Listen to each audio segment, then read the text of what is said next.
Good afternoon. Welcome, everybody. I want to celebrate the fact that you are here on this afternoon, so I'm going to clap for you. Thank you for being here. We're so glad that you're joining us for this effort. And so I'm going to let Celeste Wilkins begin our program. Okay.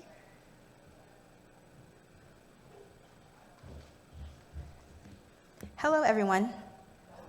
Hi, I am Celeste Wilkins, the Youth Racial Equity Coordinator, who was hired by the Social Justice Advocacy Ministry at St. James Presbyterian Church to coordinate this effort under the grant they received to carry out this work. I was originally hired to work through October, but I have been honored to see this through to completion. I appreciate the leadership of Ms. Lilia Watkins, thank you, and Christina Young, who is a former professor of mine, and allow me to have this opportunity to carry out this work.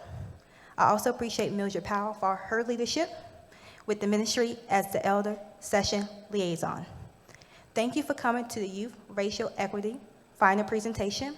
Please listen to the youth on what they have done as a cohort and what they want to do when it comes to tackling structural racism. Thank you. Next you'll hear from Christina and Donna.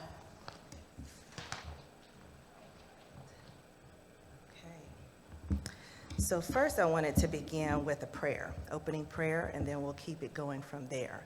So if you'll bow your heads with us. Dear God, we thank you for bringing us here this afternoon to do this work, to do justice, to walk with you humbly. We thank you for that opportunity, and we ask that people's minds and hearts are open to receive what it is that you have to share with us all. In Jesus' name we pray, amen. Thank you. All right, well, welcome again. And so I wanted to share with you the purpose behind this work. So I am a social justice ministry co-chair, and I'm honored to have the support of our St. James Presbyterian Church social justice ministry. This began with an anonymous grant to our ministry, and I proposed a way that we can work on a new initiative. The goal of this initiative was to follow the Matthew 25 mandate to churches, specifically for the aim of dismantling structural racism. In order to dismantle structural racism, you have to know what it is. Our social justice ministry has a goal to educate and advocate, including the next generation. And so, therefore, we gathered youth ages 13 through 19 to study more deeply what structural racism is about, and then we discussed the deeper ways that they want to dismantle it. So this proposal was approved in 2021, and we proceeded to carry it forward. It depended on the buy-in and the partnership with First Presbyterian Church and with the YMCA. And so first I want to start recognizing people who are here representing various entities that have been supportive of us. So if you are a member of the St. James Presbyterian Church's Social Justice and Advocacy Ministry, would you please stand and raise your hand? Stand or raise your hand, and we want to acknowledge you. Thank you for being here. Thank you. If you are here representing First Presbyterian Church, then please stand or raise your hand to be recognized as well. Thank you. If you're representing the YMCA, please stand or raise your hand. Not sure? Yes, thank you. Okay. If you are representing a school, public or private, or the Guilford County school system, please raise your hand to be recognized as well. Yeah, thank you for being here. All right. If you are here representing the Racial Equity Institute, then please raise your hand to be recognized. All right, okay. If you are here because you are a parent or a family member of some of the youth here, then please raise your hand to be recognized. Hey, parents, yes. Thank you for being here. All right, and then if you are representing any other group that's here, then please raise your hand to be recognized. Any other groups? If you are here representing if you're a member of the clergy, would you please raise your hand to be recognized? Yes, thank you. Thank you for our pastors. If you are an elected official in the government, please raise your hand to be recognized. Not sure who is here yet, okay. And I saw some more people come in. If you're representing a school, then please raise your hand to be recognized. Yes, thank you for being here. Okay, so we feel it's important to address racism because I was aware that there are several racist situations that are happening around the youth. Since I am a mother of two, I knew that my daughters were seeing what was happening in the news to innocent Black people being killed by police. One of my daughters got this t-shirt for me for Christmas. And so that led me to know that we need to study what is this all about, what's happening around us in the world. And so we went into it deeper, and we wanted to talk about how do we reconcile what's happening around us with the fears that we have, and how can we avoid that in society. So when our church adopted the Matthew 25 initiative, we knew we needed to take action versus only just labeling our church as being a Matthew 25 church. And so this is what we embarked on. And so I'm going to let Donna Chase to introduce herself, and then we're going to have Kayla and Celeste after her. Thank you, Christina, and it's been really a privilege and honor for me to get to work with this great group of youth, and definitely with all of the folks that were part of the leadership, so I've been very grateful for that opportunity. I wanted to start with just a little tiny piece that the Race Task Force at First Presbyterian often says when they gather for their meetings.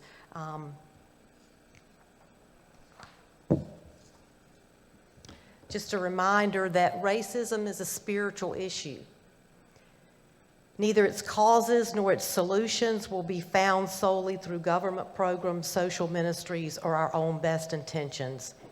The forces that perpetuate racism throughout our society are rooted in spiritual realities that require us to call out to our God for spiritual solutions.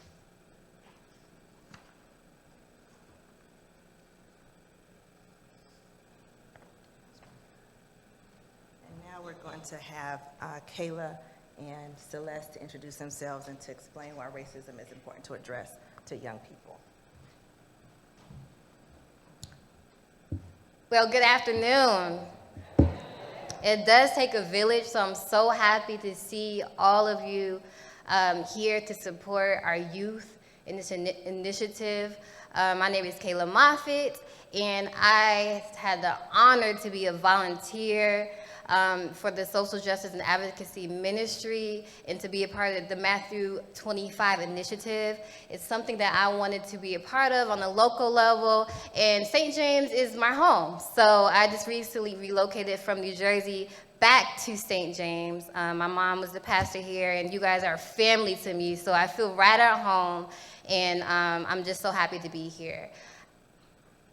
I am an aunt of 4 nieces, 1 nephew, so that's 5, a proud aunt. And I just say that because I know that we cannot turn our eye or turn a blind eye to the fact that these kids are dealing with structural racism, navigating a lot during their school day, when, beyond school. So it is important to equip our youth, the world changers, right? And so that's why I'm here to support, and I'm glad that you all are here to do the same thing, because it's all about a vision that we can all be full of life, according to what John 10:10 tells us, that the enemy comes to kill, steal, and destroy, but Jesus came so that we can have life to the full. And so that's why I know we are doing a great work here with addressing structural racism with our youth, our world changers.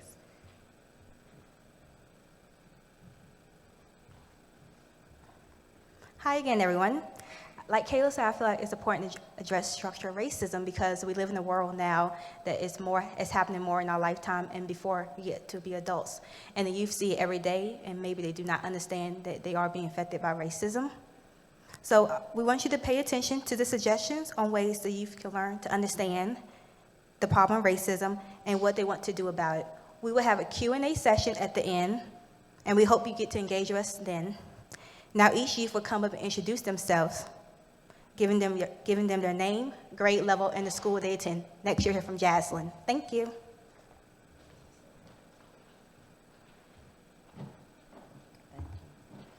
Just a second. And right before Jaslyn comes on, we wanted to go over some histories, a little bit more history, and this is also following, thank you, Jaslyn, for being ready. What we've learned in the racial equity training is to know our history. And so part of the reason that this was so important for us to address is based on the history between St. James Presbyterian Church and First Presbyterian Church. We also learned from Martin Luther King Jr. and his famous speech, I Have a Dream, in 1963. And we know in 1963, African Americans were referred to as Negroes. And Martin Luther King Jr., as a man, he talked about his brothers and brotherhood. And so we know that many sisters and women were there as well. And so I want to read to you the quote that is said from his speech. "Let us not seek to satisfy our thirst for freedom by drinking from the cup of bitterness and hatred. Again and again, we must rise to the majestic heights of meeting physical force with soul force. The marvelous new militancy which has engulfed the Negro community must not lead us to a distrust of all white people. For many of our white brothers and sisters, as evidenced by their presence here today," and this was 1963, but as evidenced by our presence here today as well, "have come to realize that their destiny is tied up with our destiny, and that we have come to realize that their freedom is inextricably bound to our freedom. We cannot walk this road alone." And so therefore, we're going to read to you from our commemoration heritage plaque that is on the walls of both of our churches. As of 2017, you'll be able to see this in the back once we get a time to tour around the church. And this is where we were allowed to share the history with our Youth Racial Equity series during the training, and they got to see this when they toured our churches. And so Donna's going to read part of that history.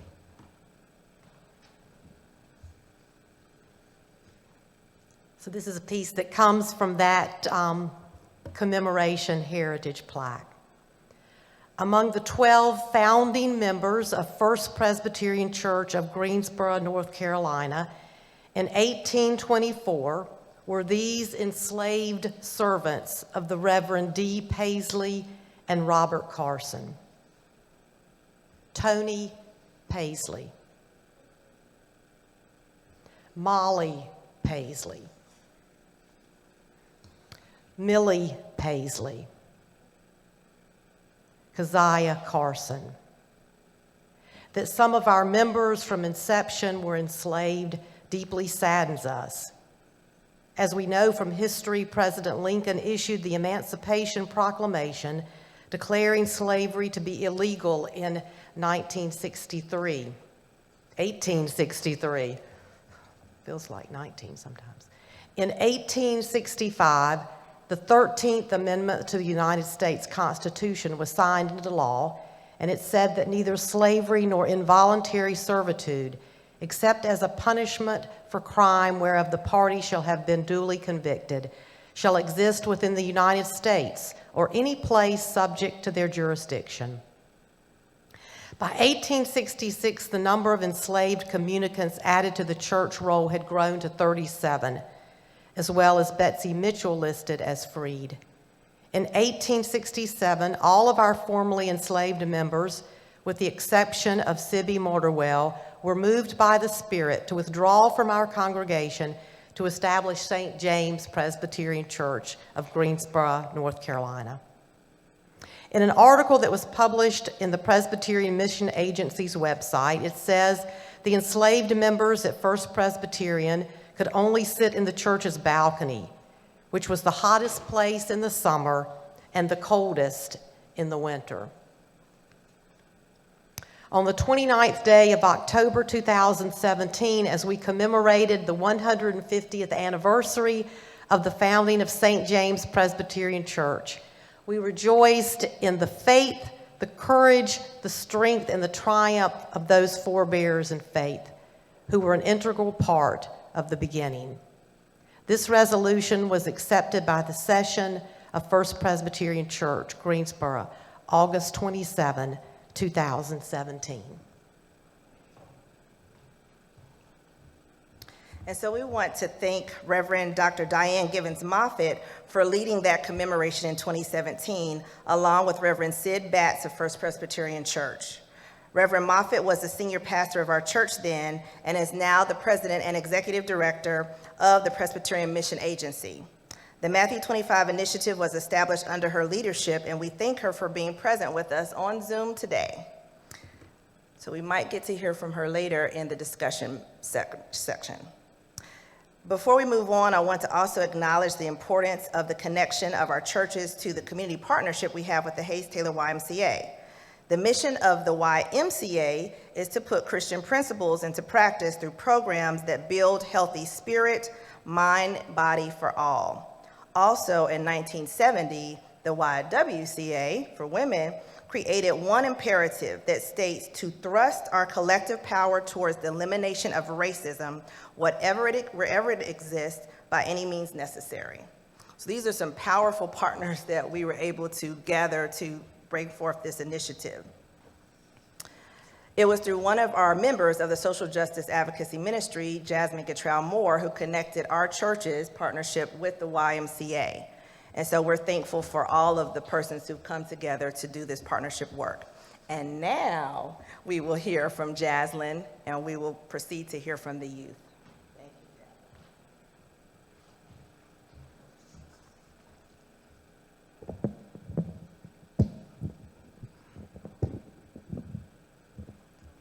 Hi, I'm Jaslyn Corpening, and I'm a 9th grader at Triad Math and Science Academy.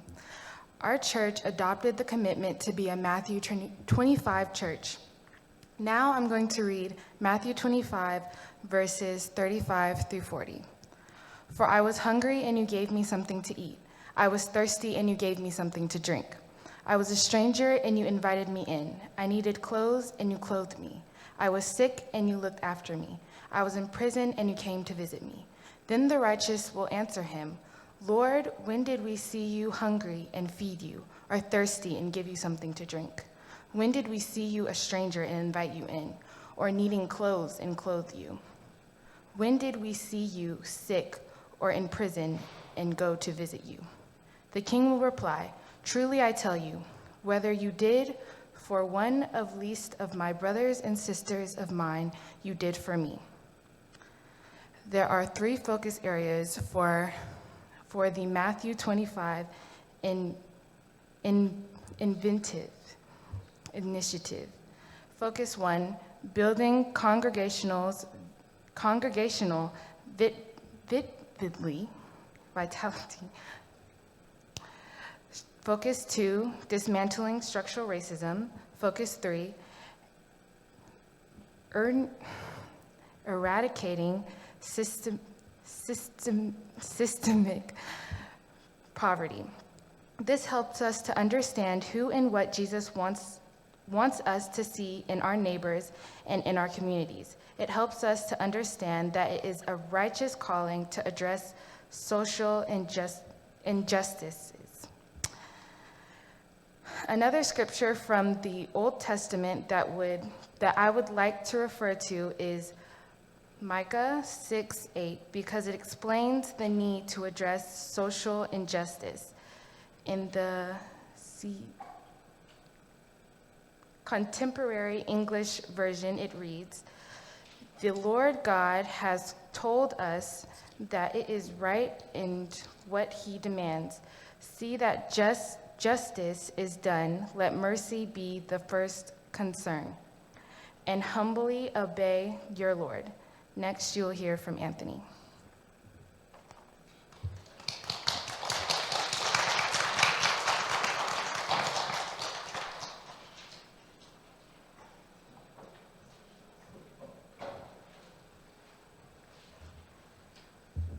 Hi, I'm Anthony, and I'm an 11th grader at Smith. I'd like to give an overview of our experience. The Youth Racial Equity Series started with the two-day Youth Racial Equity Workshop from instructors of the Racial Equity Institute here in Greensboro on October 15 and 16 at the Hayes Taylor YMCA. Thanks to our amazing instructors Dominic Hand, Kanye Don, and Lizzie Biddle for guiding us through an engaging learning experience. While over 75 youth from the Youth Council and the YMCA were invited to attend this free experience for us, only 13 registered to attend, all of us identified as Black or African American. We had 4 follow-up sessions once a month in person and virtually to accommodate everyone. We were able to have open discussions and learn from each other. The first 2 follow-up sessions were held in First Presbyterian Church, as you will see in these pictures. The last 2 follow-up sessions were held here in St. James Presbyterian Church. We are thankful for the tours we got to have in both churches to see the differences of them today. During the 2-day training with the Racial Equity Institute, we used flip charts and that have been displayed throughout the church. We learned the definition of racism, history of racism, a historical timeline of history, and how it impacts racism we see today. We also discussed and created a community power analysis where we explored what institutions impact our physical environment or what we see around us. We investigated institutions and systems such as the justice system, education, and others, and the impact they have had on racism. We learned that racism is a system. It is racial prejudice plus social and institutional power. Lastly, we discussed internalized racism and how we experience racism among our own race and community.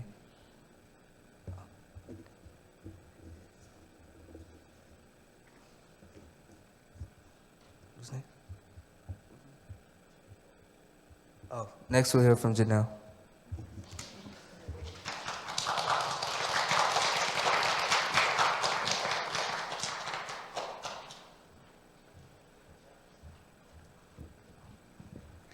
Hi, I'm Janelle, and I'm a 10th grader at Triad Math and Science Academy. Following the 2-day workshop with Racial Equity Institute here in Greensboro, we had our first session. In our session, we used the chart to organize our thoughts and learnings from the training. Ms. Kayla Moffitt helped us use the KWL chart as a visual graphic organizer to help us talk about K, what we know. After experiencing the youth training, this led us in reviewing key concepts. We identified W and what we like to explore or learn in the follow-up sessions as we do this work. We left L in our chart to identify what we learned, which created space for making meaningful connections among all ideas. After organizing our thoughts, we continued to review concepts such as levels of racism. We explored the racial policies and Greensboro's history for public schools, which Ms. Young found for us on the Gopher County School website.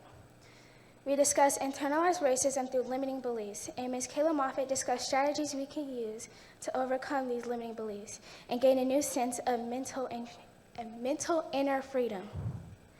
We spent time reviewing the levels of racism, although our focus is on structural racism. Ms. Christina Young went back over the levels of racism with us using this graphic. It helped us to understand that we were going to focus on structural and systematic institutional racism at the top, yet the levels are connected. Next, you'll hear from Jalen Corpening.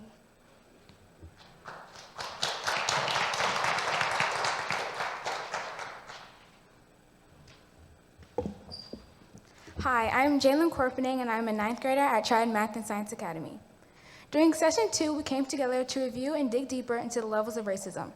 Ms. Christina Young gave us a refresher on terms we learned from the 2-day workshop. We used a learning strategy called Think, Pair, Share to express our understanding on the levels of racism and learn from each other. We continued to learn using the W of the KWL chart from session 1, which identifies what we wanted to learn more about when it came to structural racism. I'll give you more information about that on the next slide. We came up with numerous questions and created a chart to tally up our votes for what racial equity concern we wanted to prioritize.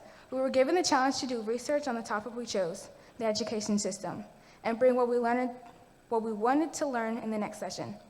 We also revisited the discussion of internalized racism through limiting beliefs with Ms. Kayla Moffitt, and we were encouraged to challenge limitations by activating curiosity and exploring the truth by using our resources.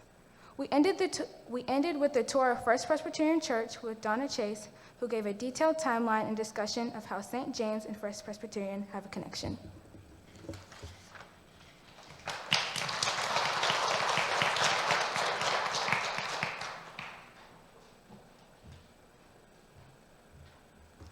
Hi, I'm Jael, a ninth grader at the Early College at Guilford. Let me read to you some of the priorities we wanted to learn about. We wanted to learn about how to reach out to people in a positive way and to start changing the world. We also wanted to learn how to get other races to come to our workshops and be interested in studying with us, and where do we look for them. We also want to learn what is interpersonal racism, and how does racism affect someone's everyday life in a racist city or state. We also wanted to learn what does racism look like now in the present day.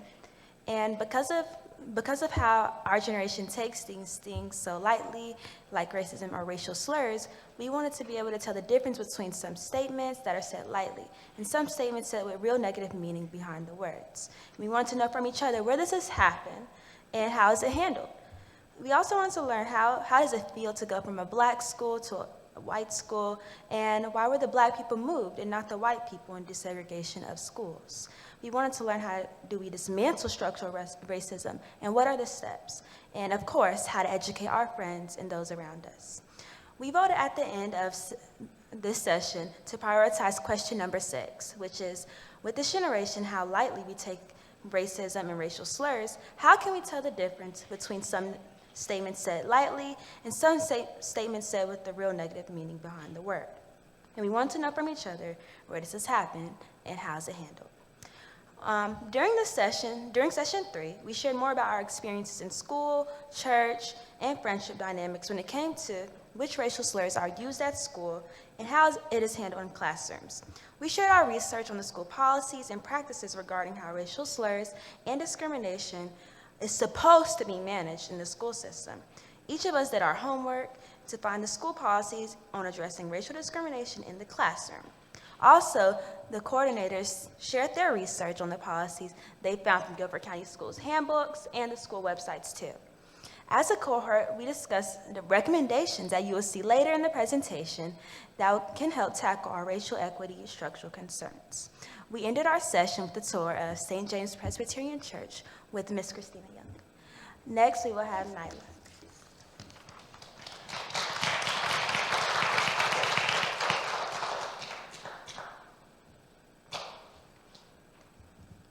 Hi, I'm Nyla, and I'm a ninth grader at Dudley High School.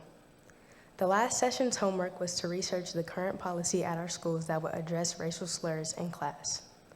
We discussed that racial slurs have become so normalized in our culture, however, these words still hurt us. Furthermore, people may not understand the meaning behind these words and why they are offensive to African Americans and other marginalized and vulnerable groups. Next, you will hear from Syra.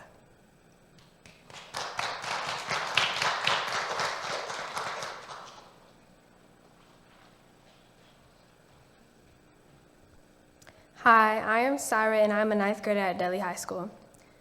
The picture on this slide shows the many slurs that we heard in our learning environments at school. You can also see them on that poster right there.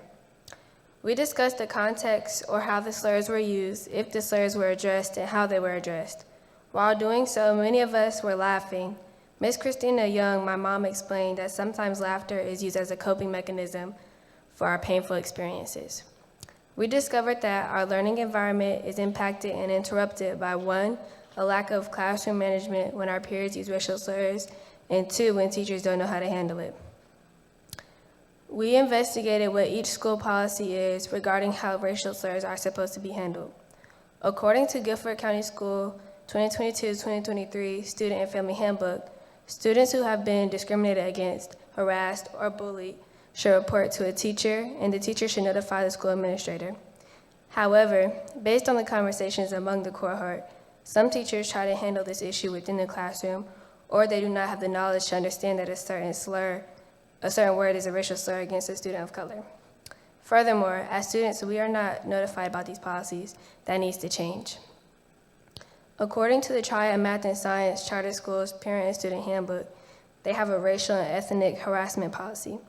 Furthermore, they have an array of discipline options for students, such as in-school suspension, out-of-school suspension, and informing a parent. At the Early College at Guilford, the policy says that students should notify their teacher of any harassment. Furthermore, they stated you can access their anti-bullying policies and resources under the counseling tab of the school website. Lastly, they listed the principal number if you want to reach out directly. For the Middle College at A&T, they follow the NC University Handbook, where they only address hazing and cyberbullying, which includes verbal abuse. Next, you'll hear from Jeremiah.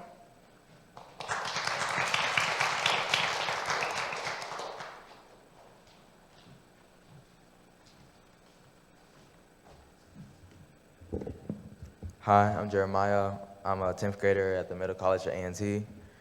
Here are some of our recommendations for institutional change in public and private schools using anti-racism principles. 1, maintaining accountability. Teachers need to learn more about the cultures of the children they are teaching and history behind the terms they use from the youth directly. Perhaps this can be done through informal assessments in the form of conversation and formally through written assessments. 2, analyze the power of teachers to manage classroom and racial conversations. Perhaps there can be a section in a teacher's evaluation that makes room to analyze teachers' ability in classroom dynamics regarding racial slurs. The dean of students, a gatekeeper, can organize programs at school to raise awareness. The compliance officer in GCS, a gatekeeper, can help to manage discrimination too. 3, culture sharing. Someone suggested that schools host teen summits, which are weekly meetings for exploring mental health and relevant challenges in classroom behaviors. And 4, learning from history. Use TED Talks and outside presenters to help classroom understand the challenges and learn ways to control the classrooms in a way that maximizes learning. In this slide, you will see that we made recommendations for the role of churches and community organizations in dismantling structural racism. We can dismantle structural racism by networking in a few ways. We appreciate St. James and First Presbyterian for creating a space for us to learn. If we can get more churches to partner with schools to host more racial equity trainings, we gain access to a larger audience and can take advantages of the opportunity to educate more students and adults. Racism impacts the learning environment, so partnering with schools will be helpful. In addition to racial equity trainings, inviting more learning opportunities to continue this conversation could be helpful. We can encourage more students to join the movement, especially if the learning opportunity will be recognized as extra credit for schools. The students involved in this initiative can give presentations to schools. We can implement creative presentations to increase awareness about the history of racism, how it impacts us every day, and how students can actively change the narrative about it. Lastly, as we creatively present and share with schools, we can open REI training to more students and encourage more to join the movement. Next, we will hear from Victoria.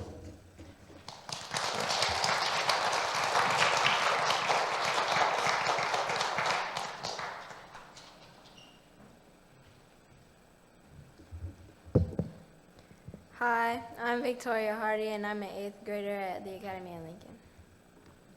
We were asked to provide movies and books for our teachers to watch and read that would help increase understanding about our experiences as Black or African American teenagers.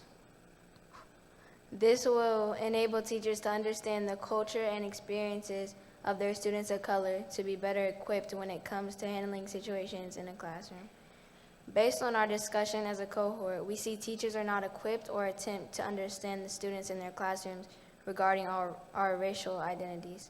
Furthermore, the school systems do not prepare the teachers by providing opportunities such as training. Here's the list we came up with for books. Ghost Boys by Jewel Parker Rhodes, The Miseducation of the Negro by Carter G. Woodson, Black Skinhead, Reflection on Blackness and Our Political Future by Brandy Collins Dexter. Jesus and the Disinherited by Howard Thurman. The Hate You Give by Angie Thomas. A movie about this book came out in 2018. Blended by Sharon M. Draper. Additionally, we recommend these movies. Roots, The Saga of an American Family by Alex Haley. It was made into a TV miniseries in 1977 and in 2016. Hidden Figures, which is a book by Margot Lee Shetterly. It was made into a movie in 2016. By the way, the character in the movie who was played by Taraji P. Henson, NASA mathematician Katherine Johnson, has a link to our church. Her daughter, Catherine Moore, is a member at St. James Presbyterian and sings with me in the choir. Oh, hello.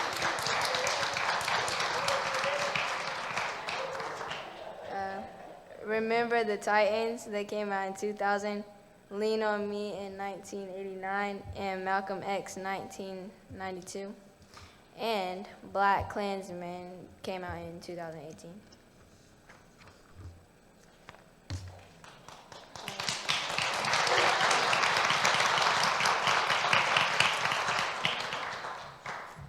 All right. So during our time together, I led this group of World Changers in exploring limiting beliefs and the need for healing, which I call applying ease to the internalized racism part. And so how does healing from internalized racism impact our ability to dismantle structural racism? Well, each of us are brilliantly designed by God with purpose and meaning. And internalized racism connects to limiting beliefs. And limiting beliefs serve as a barrier for the limitless, God brilliantly designed self to show up in our world today. And so limiting beliefs really impact the lifestyle and on an individual level, which connects to all of us in our community. So my background as an educator in private and public schools and as a life coach gave me experience with equipping lifelong learners with tools that help them do the work for healing and developing a new sense of inner freedom for living and establishing a vibrant legacy and impact. One way to do the work is by activating curiosity as a tool and superpower for learning some life-giving and making life-giving decisions that create, again, those vibrant legacies that we want to see. So the questions on the screen were posed by our youth and considered our unfinished business. They are questions worthy to explore together. 1, how does racism affect someone's everyday life in a racist city or state? And 2, how can we educate friends and those around us about structural racism? So while this is the final presentation, we recognize that the work here is not done. Not only do we have the questions that are listed above, but the cohort here, our World Changers, mentioned interest in continuing the conversation about internalized racism and limiting beliefs. As we ask questions and learn, sharing our thoughts and meaningful connections, we are distributing wealth, access to wisdom. And so how can continuing the conversation look? Well, I'd like to propose following up the youth's recommendation for the church hosting more training and offering learning opportunities that would provide extra credit in school, right? The learning opportunity can be joining a small group specifically designed for establishing a safe space to explore powerful questions, increase self-awareness, and engage in creative conversations about limiting beliefs with tools for overcoming them. I recommend a small group that meets in person once and on Zoom once a month to discuss follow-up homework and activities. And with my education and life coaching background, I love to pilot this small group to help our world changers crush limiting beliefs and learn how to coach themselves into new levels of freedom in their mindset, which will impact how they operate in their lives. What are we asking from you? And I'm glad you guys asked. We need finances to do the work. We need the finances to help support our time commitment, as well as food for the in-person meetings our kids love to eat, and supplies such as notebooks, pens, and anchor chart paper. This may look like a grant proposal, and if that is your skill set, then we welcome you to join us.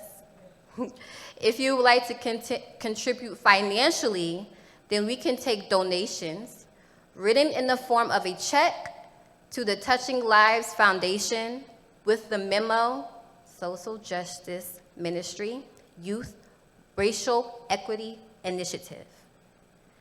This can be turned in following this presentation or later during the week. You can go on our website to use the electronic giving option through PayPal or Cash App too. We are issuing this call to action in order to continue the work.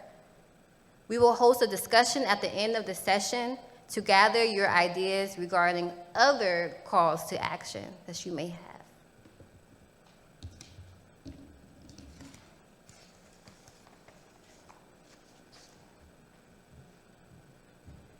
And so while we've had a scripted presentation thus far, this is a freestyle moment from the youth.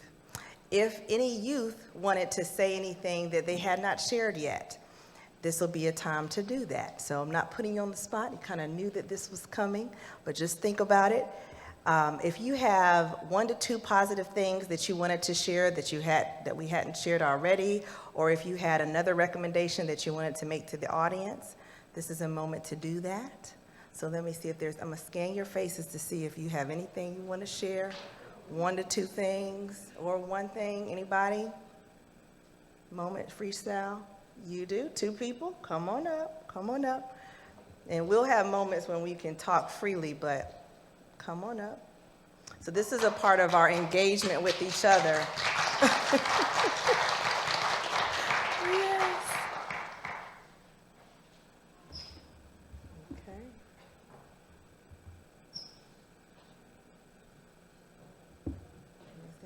One or two things? One positive thing about the program is that we got to talk freely about what we observe in our communities and how we'll be able to change it.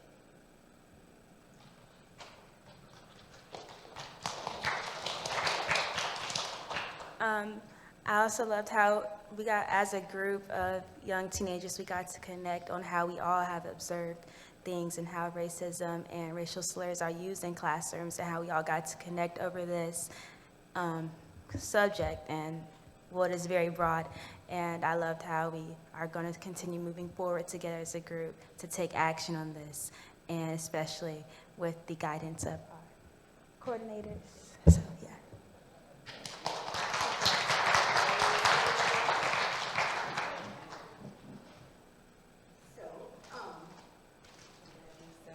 Thank you for being willing and courageous to volunteer some additional thoughts. And you'll still have the chance to do that as you walk around during our discussion. But before we start into an open discussion, we wanted to present certificates to our youth. And so we'll have, if you would stand with us, Donna, and Kayla, and Celeste, and we will hand out our certificates. So, Jaslyn Corpening, will you come to the front, please? Give her applause.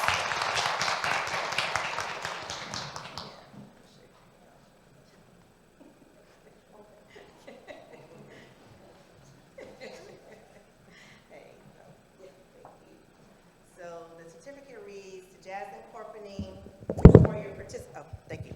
This is presented to you for your participation in the Matthew 25 initiative that included attending the racial equity training and St. James Presbyterian Church's Social Justice Advocacy Ministries 4-session follow-up. Thank you for your participation and completion. Good job. Next, we'll have Anthony Davis. Anthony Davis, come on up.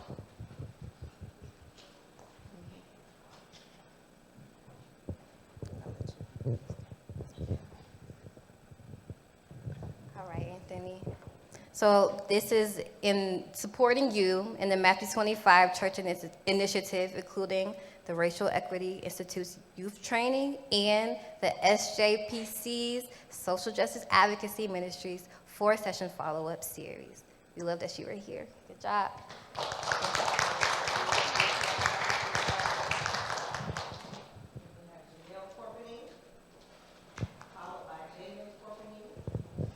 Followed by JL. Oh, excuse me, thank you. Okay. So all the certificates are saying the same thing, and so we just want to present them and keep that going. Thank you, Janelle. And so Jaylyn Corpening.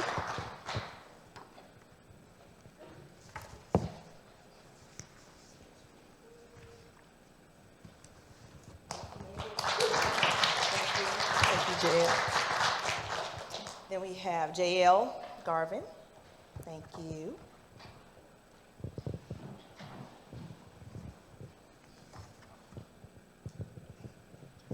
Thank you, JL. Next, we have Nyla Stockton.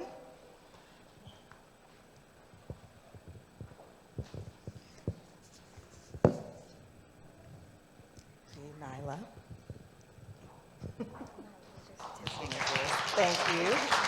Syra Hardy.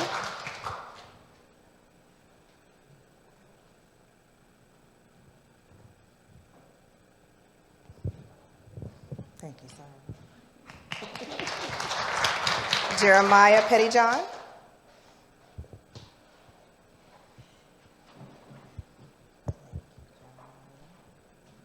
Thank you, Jeremiah. And Victoria Hardy.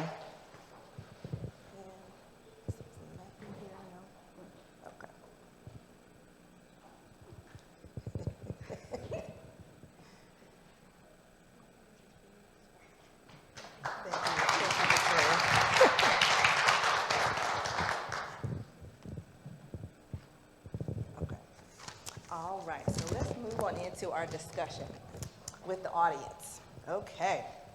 You have a flip chart? Okay. So we have a couple of questions to ask you.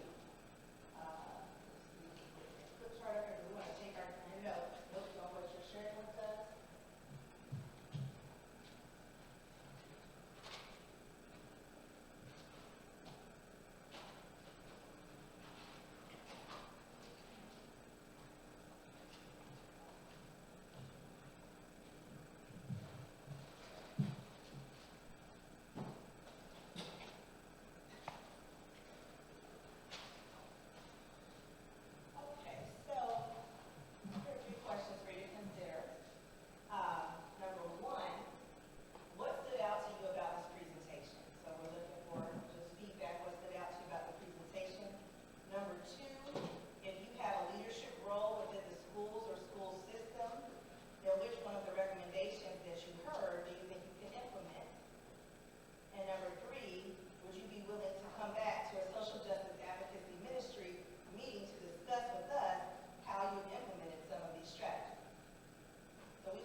What stood out to me was the prevalence of racial slurs that are occurring in the lives of these young people. And it sounded like in all settings, in classrooms and other places. I think that's an important thing for me to learn more about.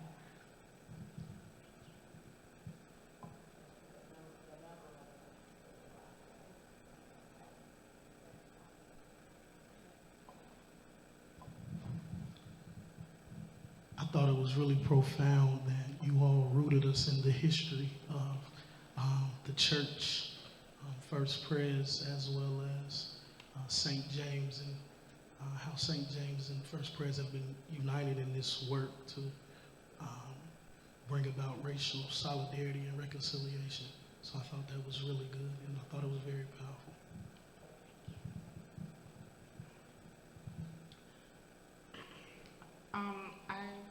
I was impressed by the fact that you guys created a platform or space for the kids to discuss, you know, what they experience, and actually to like shed light on it, elaborate on it, and just, you know, walk them through it. Too often, sometimes it's, you know, how can I say, like the narrative is manipulated or it's minimized. But I appreciate the fact that you guys created this space for these children, and then you know, coach them and walk them through the process.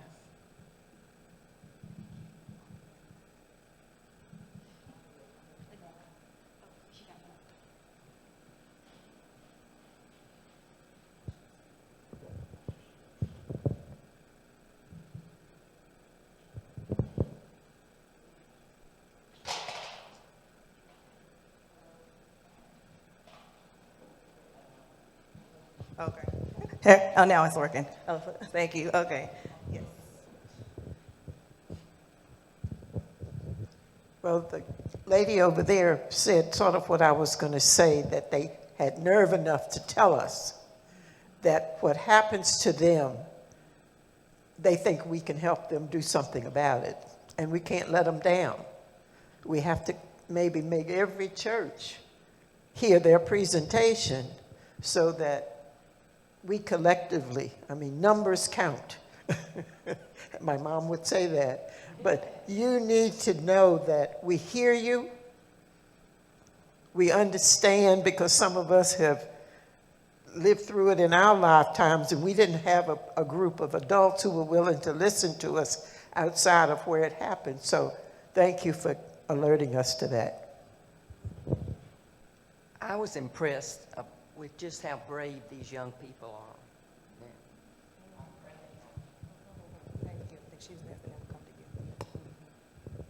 I just wanted to reiterate some powerful points that some other folks have also brought up. First of all, you young folks are incredible, really awe-inspiring. I didn't know what to expect today, but I can say that your presentation far exceeded all expectations.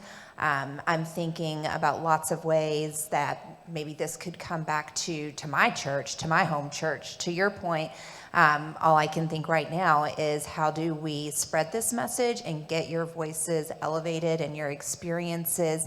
How are we creating space for your experiences to be acknowledged? Because as we've heard, those limiting beliefs that we are unintentionally, silently reinforcing and allowing to be perpetrated daily in the classroom, I'm not surprised to hear what folks are saying about racial slurs that are just dropped casually in the classroom. There's work for us to do, and I think you all are this groundwork, grassroots movement to help us move that change forward. So it's very inspiring. Thank you. The biggest tribute I can give to you young folk comes from Lorraine Hansberry, who wrote A Raising in the Sun. She would call you young, gifted, and black, and that's a fact. Yes. Other things that stood out? Yes. Good afternoon. First, I would like to congratulate all of you for your participation in this program and your courageousness to present to us today. What stood out to me the most was the statement that while over 100 students were applicable for this program, particularly the work with the Racial Equity Institute, that only 13 did take advantage of that, and that all of those were African American. And the reason why that stood out to me is that unfortunately, it is often seen that racial equity work is on the part of folks who have been marginalized or oppressed, but the power structures that we live in show that this is work that all of us need to participate, and respectfully, other groups need to participate in far more than currently happening. So while our audience is wonderfully diverse, and that is a great thing, it is sad a little bit that more students did not take advantage of the growth opportunity. And I say that as a teacher who had a racial slur used in my room on Friday, like kids talking to each other as friends, and having to speak to a child about why that's really not okay. Not just because we were in mixed company, but why it's really not okay. And realizing how difficult a conversation is when children do continuously see it as a joke, and they don't see the maliceness in it when they use it, but they can feel the malice when it's used against them. So we have to bring those two experiences together, both for marginalized folks, and we need to bring the majority community far more in greater numbers into this conversation and into this work. It cannot be the work of Black and brown people, because it is already the experience, not exclusively, but it's the experience of Black and brown people in negative ways in the daily life that you touched on. So we've got to find a way to make other young people feel the value in this growth opportunity that you've had. Yeah. Oh, see, on this side, Celeste, okay.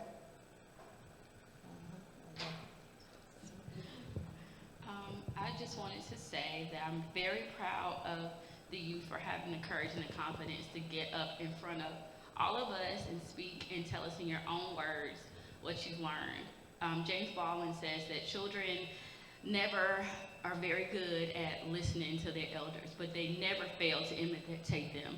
So thank you to the coordinators and the trainers who have led them and taught them, and who are agreeing to continue to pour into our children. We want to raise a different generation than us, not that we're bad, but we want to raise a different generation, a more conscious generation, so we don't continue to perpetuate these cycles that we continue to see day in and day out. So congratulations to y'all. Once your mind has been open to this stuff, I promise you, it'll never be closed again. You'll never be able to see the world the same way ever again. So good job to y'all.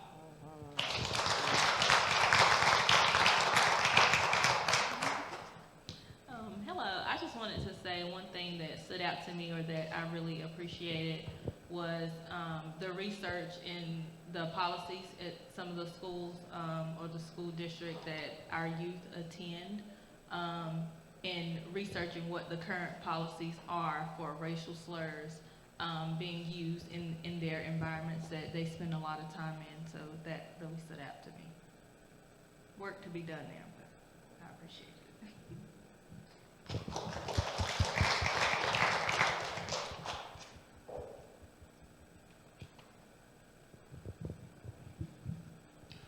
I would like to lift up the facilitators in empowering the youth through courage in an environment where teachers are being prosecuted for telling the truth and exposing our young people to the inequities of racism and how it plays out. All four of you are to be commended because they're talking about charging teachers for doing what you're doing in all candor. And I applaud your courage, I applaud your vision, and fast forward.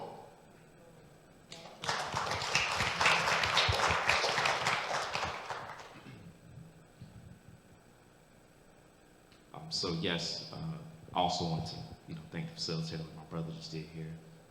And also, what stood out to me for this program is the recommendations that the students were actually making for the educators. I do applaud him for mentioning that educators are being prosecuted for teaching the truth. But as an educator who did K-12, Guilford County Schools, and now teaches at the university, I know teachers don't know this. And I think it's important for us to acknowledge that and speak that truth.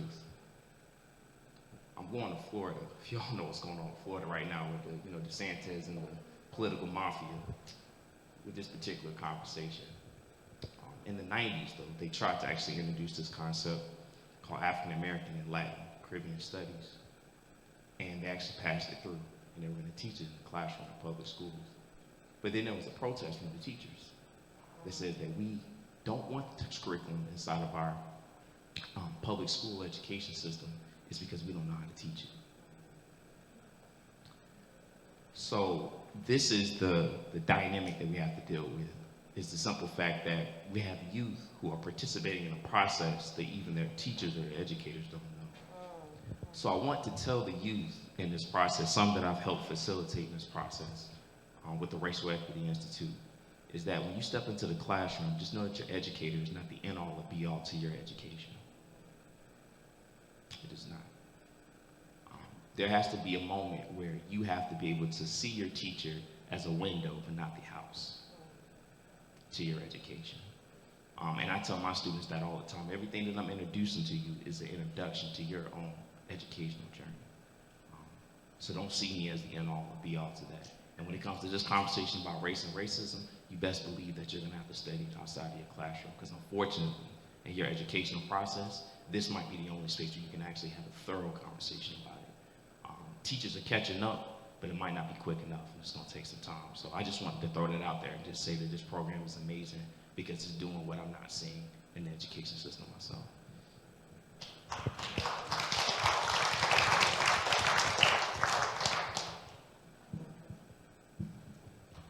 Yeah, I think those of us that are Caucasian need to have more training in learning how to be with other people. For me, when I was in graduate school, I got a roommate that was African American, and it was a real big thing for the two of us. But we're still real good friends now. But it took a long time because things were different in the ways that we did things.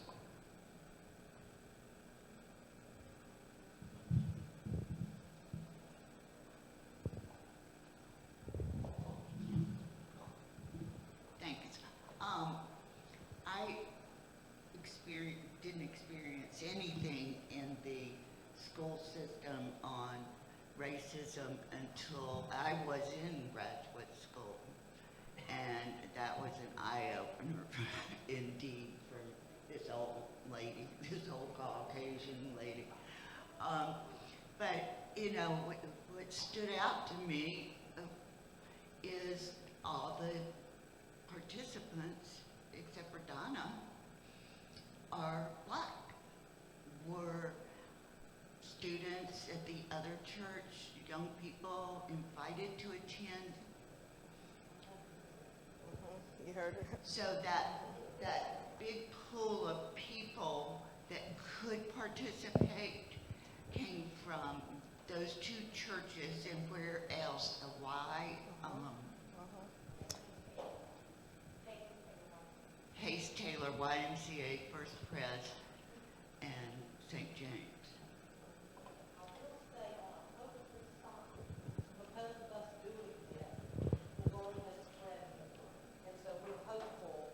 To have more of our youth to participate in the future. So I will say that that's the glimmer of God's hope that I see. At youth committee today, 3 parents said we want to participate in the next round. So one little tiny step maybe forward. Yeah. And I think, this presentation would be helpful to give to that type audience. We don't know enough. Yeah, we really, truly don't. Thank you. Thank you. To piggyback on what she just said, a few years ago, there was a documentary that I feel was probably the best documentary in the last 25 years, at least, entitled "I Am Not Your Negro." And admittedly, I took my youngest son to see it twice, and he was 14 at the time. And he got it. He really got it. But what was even more interesting is that as I talked with some other college-age youth and some of their parents, is that they were angry at what they had been taught about the civil rights movement because it was so sanitized. And an example of such a documentary of I Am Not Negro. There's nothing sanitized about that documentary. Especially the very last words that ancestor James Baldwin states. I'm gonna let y'all, if you haven't seen it, I'm not gonna spoil it for you. But that would be a good entryway for a lot of adults, particularly white adults, to really go in that stew and sit in it and talk about it and really get to why is it that you aren't teaching your kids about this? Yeah. Oh, I have a hand back here. I would just like to say, and I don't think I need that mic, it's not going to be very long. Thank you so much, sir, for that. And as a member of the St. James Advocacy Ministry, Social Justice Advocacy Ministry, and an elder, thank you. St. James and this effort is going to offer that documentary for these young people and for other young folks who want to attend. So please be on the lookout for that. We will be offering that. Thank you, sir. That's good. And I love this conversation that we're continuing to have. And we'll still take, things that stood out to you. And if you're now putting on the lens of if you were in some of these, and we've already been hearing some of that, if you're in these institutions, you're in a church, you're in an education institution, which of the recommendations do you think you can implement from what the youth said, or other thoughts?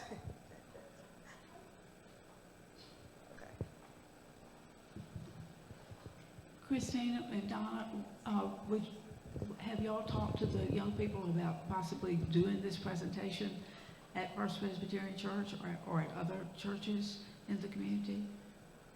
And I will say we would welcome it. I've got 5 or 6 other members sitting here with me who will, I think, will join me in that. So let's get it scheduled.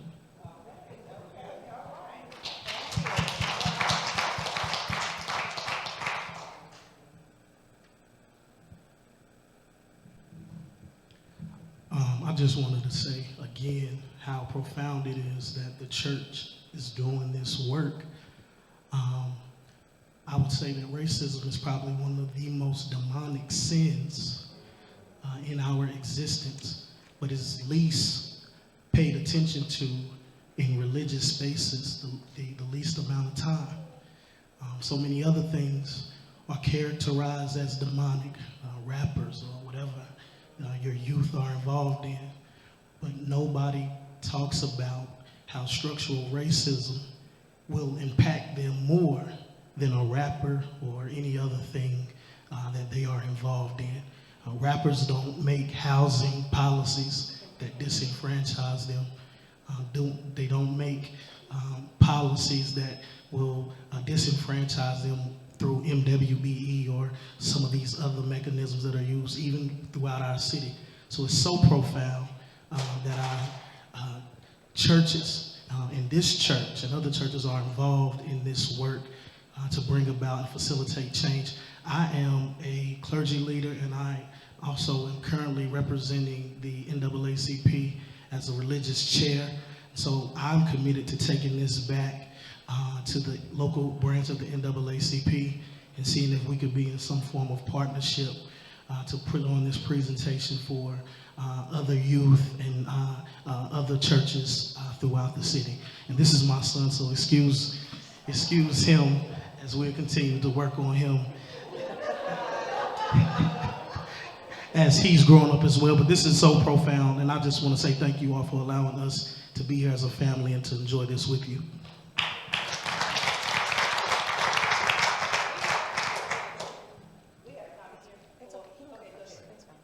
Good evening. I try to sit and not talk because sometimes when I start talking I can't stop, but I just wanted to say this is just so fantastic. And as an educator for 20 plus years in Guilford County Schools, there is racism training, mandatory racism training, which I see some former co-workers, which is about 1 or 2 days. And I want to say, why was that prompted? So there's some reasons, there's some data that that racism training is mandatory. So let's find that data, why it's mandatory. Okay. So we do have training that's mandatory. So what are the results after the training? Those are some questions that can be asked, that can be brought up, that there are data points, there's research being done about it, that I think will be good follow-up. The other thing, just to follow the gentleman that just spoke, we all know what the most segregated hour in America is. And that's on Sunday morning. So it is so profound, like you say it, that we bring this issue up within our church, because it's those times where we are the most separated. So continue the conversation, continue the education, and just thank you for, I was invited yesterday, and my spirit led me here today, and I'm just so overwhelmed with what I've been received here and what I've been available to fellowship with others around you. So just continue the good work, and I look forward to working with whoever is continuing this work.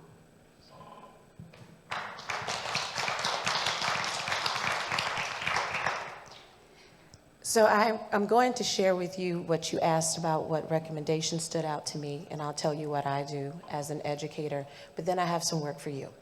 So I love that you gave recommendations, you gave some literature, and you also gave movies that are applicable. So I am a Spanish teacher. And in January, I started my 21st year with Guilford County Schools. It's a public school teacher. And one thing I have been doing for a very long time in my career, I now call decolonized curriculum.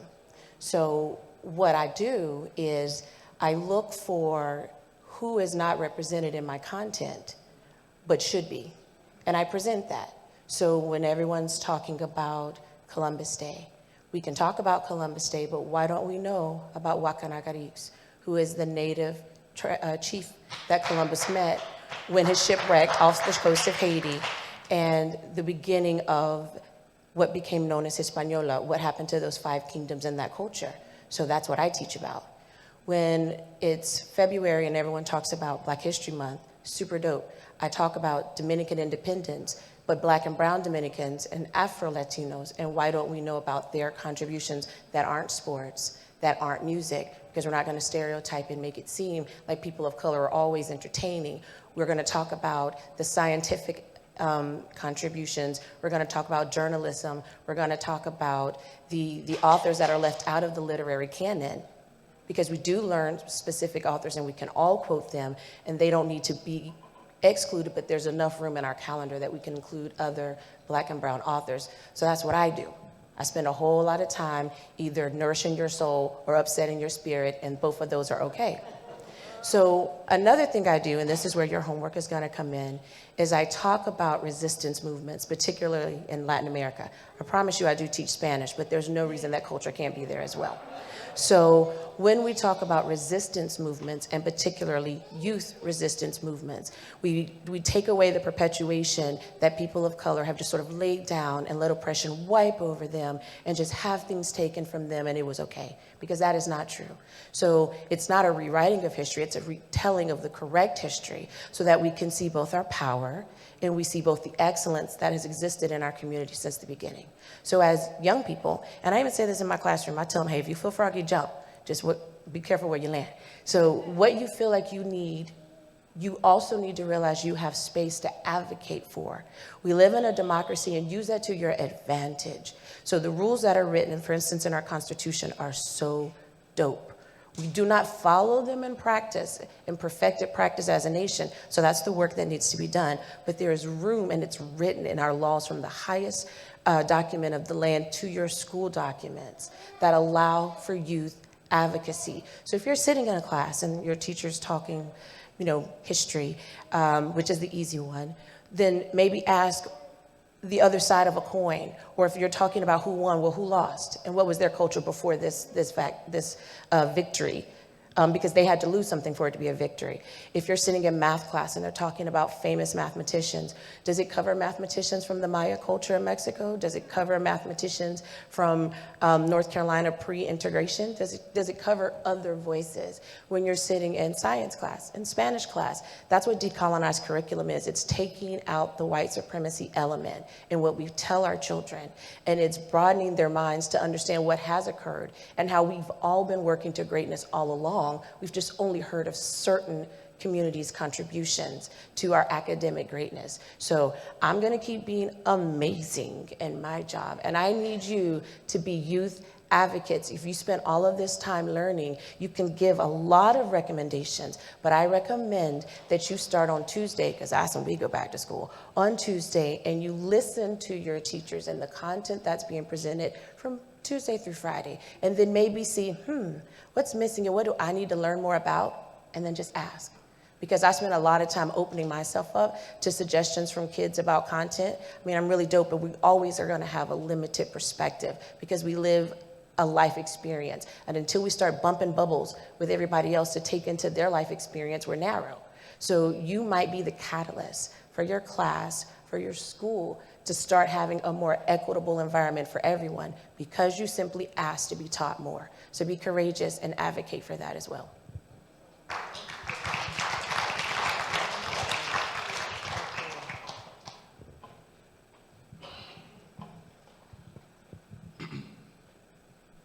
In terms of implementation, I think to follow up with what the last speaker just said, which I think was brilliant, create think tanks. So one thing I do to keep myself very sharp when it comes to this conversation is I have to surround myself with people who are also thinking about this critically. You are an amalgamation of the 10 people that you hang out with the most.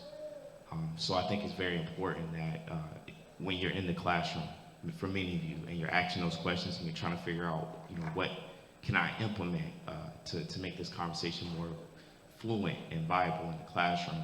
Also create think tanks, a support group of individuals who also want that same thing. It's very hard to do this by yourself. Trust me, I know. So organizing here in Greensboro, trying to deal with some of these issues, like it's very important that you do have a support group and just a think tank in general where folks can just flesh out ideas and make sure that you can implement them in many different ways. Now, I'll just kind of end it there. I was going to see if the young people had questions for the audience, or if you had questions specifically for them. Y'all have questions for the audience? Okay. Things that y'all been hearing?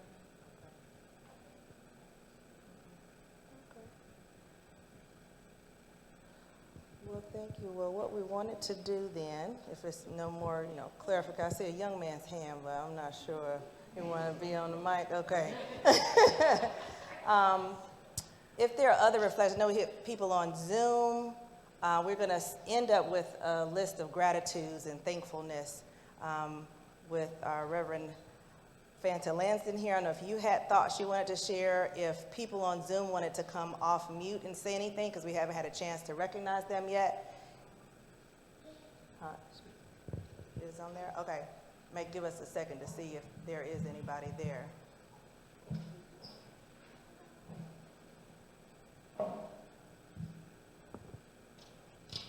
Well, greetings, everyone.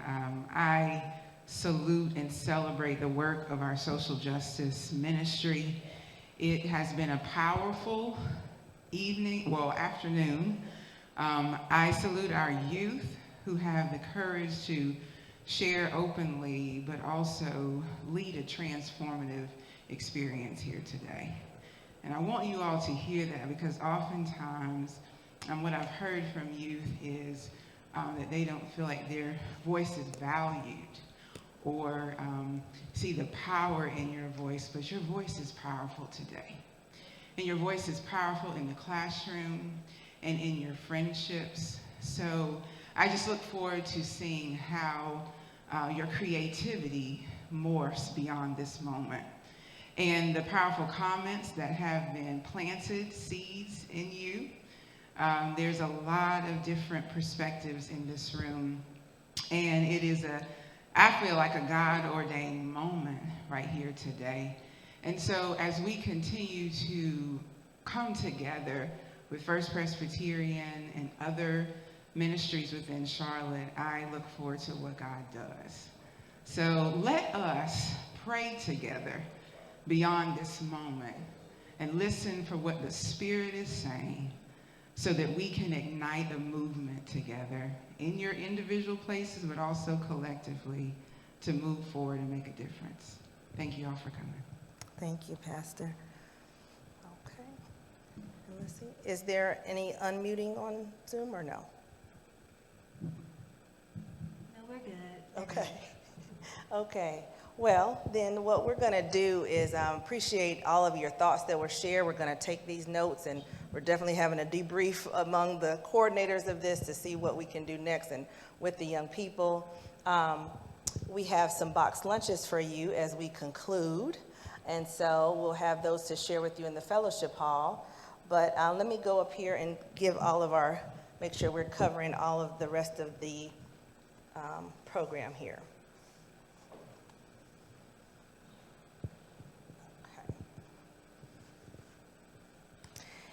And so again, I want to thank Celeste Wilkins. Let's give her a round of applause as the Youth Racial Equity Coordinator.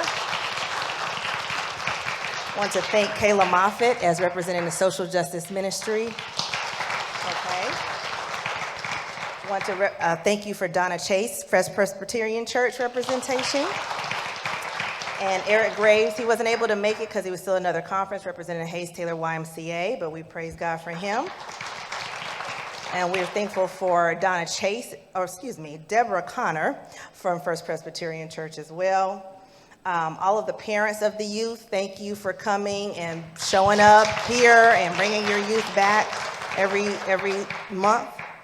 And I think we do have a question on the Zoom, so let's get the question.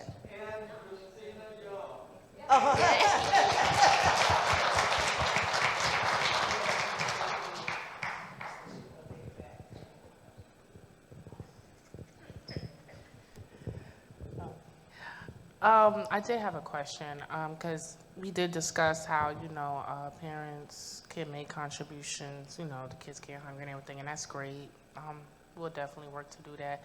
But I just wanted to know, as a collective, what could the parents do to also help, move beyond that, move the movement forward?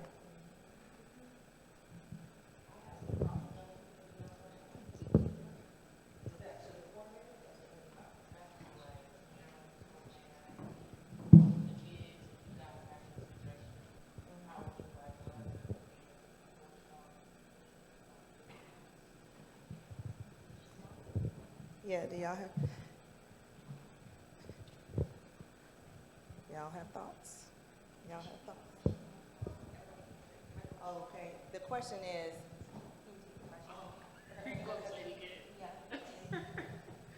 Okay, so my question was, as it was previously stated about how the parents can contribute, finances and food, while the kids come in there hungry, and that's great. That'll be a simple task. But what I wanted to know also was that how could the parents help to move this movement forward? Whether we work together or whether it's working with the coordinators or, working, side by side with the children. What can we do to also support this movement?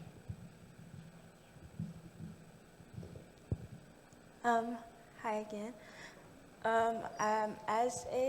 As one of the youth, I would say ways that parents can help us and join this movement with us could be things just like sitting down, watching documentaries together and discussing them, putting books in front of our faces that will help us analyze these things and being able to discuss them as a family, and supporting how we want to move further in this movement.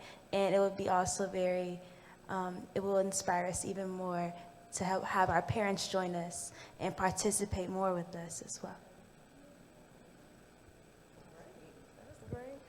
And it sounds like parents need to debrief ourselves, right? On, what does this mean for us as parents? I'm a parent too, and so what does this mean for us in our household? But then we need to get to know each other. I'm sure there's some strengths that you have that I'm not aware of, and that we can work together in that way. It was contributed by another parent, some other partnerships that you may know of. As a parent, we can connect each other to those partnerships. Those are some ideas that I'm having about that. Yes.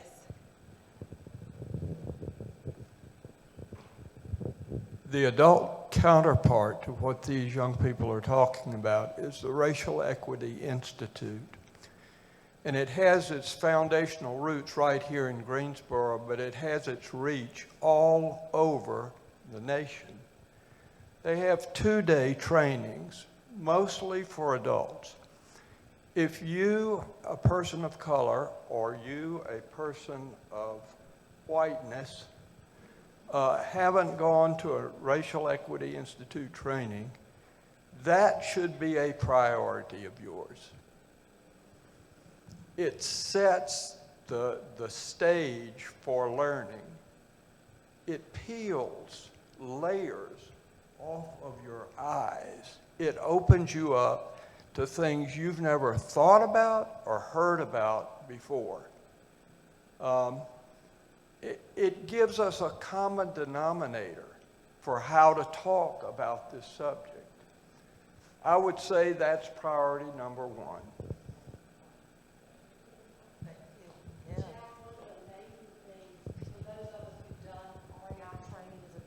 Before was having the youth REI trainers, one of who is in the back today, all 3 that trained our youth were from Greensboro. So we were able to really hear our own city's perspective. I thought that was very powerful, hearing from all of them. Absolutely. All right, so we're going to do some more follow-ups with that. All right, so it was already mentioned, I wanted to make sure we're recognizing the Racial Equity Institute, and so thank you, Dominic Hand, for being here, who was one of our trainers initially. So we celebrate him with all of the other representatives. And again, I want to recognize Lolita Watkins as the co-chair of the Social Justice Advocacy Ministry over here, and for leading that. And thank you to Mildred Powell for helping lead the adult racial equity training as a representative from St. James, and other partners that are here too. And we want to recognize Jatonda Thompson in the back, who has been coordinating our video ministry so that we can have a recording of this. And want to thank Paula Latham Washington, who was a coordinator for the youth at St. James, to help support youth showing up. And so we will have you all to come to the fellowship hall. We have 40 box lunches. There are 6 vegetarian boxes, and so you have a choice to choose from them. And then be on the lookout for other announcements from us about what's next to come. And again, we want to welcome you to come back to a social justice advocacy ministry meeting, that if you take some of these ideas and you implement them, please report back, because sometimes that's part of it too, is that we don't have a place to share back. Well, I did some of the things that the youth told me, so now who do I get to tell it back to? Us. We will listen to that gladly, and that's how we can continue the dialogue as well. So we look forward to staying in touch. So we'll have a sign-up sheet for contact as you come to pick up a box lunch. Thank you for being here today.